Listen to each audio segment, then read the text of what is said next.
मैं बहुत बहुत मंगल कामना और धर्म कामना करता हूँ और इसी तरह से इस परिवार में शांतिमय बना रहे।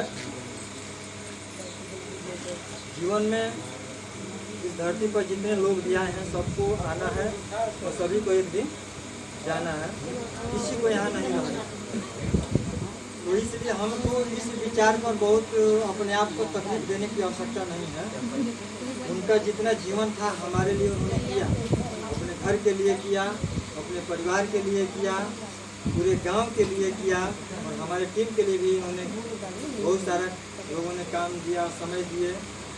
घटिया महोत्सव के मन से लेकर के तमाम कार्यक्रम तक आज इन लोगों की प्रयास रहा कि आज हमारा गांव बिल्कुल पर छाया हुआ है। और बक्सड़ा गांव का मतलब परिचय बताने का मोहताज नहीं है।